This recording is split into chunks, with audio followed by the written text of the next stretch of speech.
Hello, my friends, and welcome back to the Book Nook Storytime. I'm Grace the Storyteller, here with my good friend Ollie the Owl. And our story today is about a giraffe who can't dance.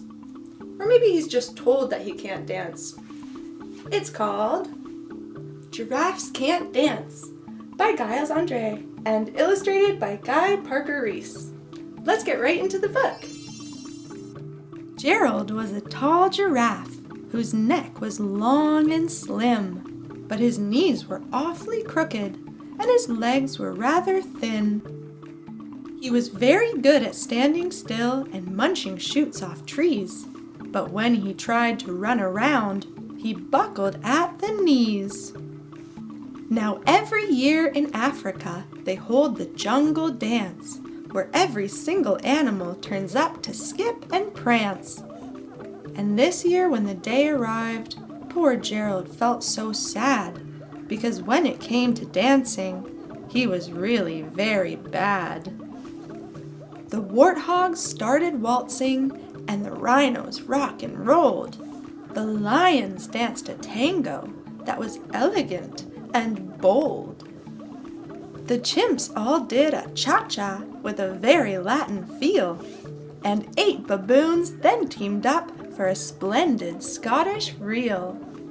Gerald swallowed bravely as he walked toward the floor, but the lions saw him coming, and they soon began to roar. "Hey, look at clumsy Gerald," the animals all sneered. "Giraffes can't dance, you silly fool. Oh, Gerald, you're so weird." Gerald simply froze up. He was rooted to the spot. "They're right," he thought. "I'm useless. Oh, I feel like such a clot." So he crept off from the dance floor and he started walking home. He'd never felt so sad before, so sad and so alone. Then he found a little clearing and he looked up at the sky. "The moon can be so beautiful," he whispered with a sigh. "Excuse me," coughed a cricket who'd seen Gerald earlier on. "But sometimes when you're different, you just need a different song. Listen to the swaying grass and listen to the trees. To me, the sweetest music is those branches in the breeze. So imagine that the lovely moon is playing just for you. Everything makes music if you really want it to." With that, the cricket smiled and picked up his violin.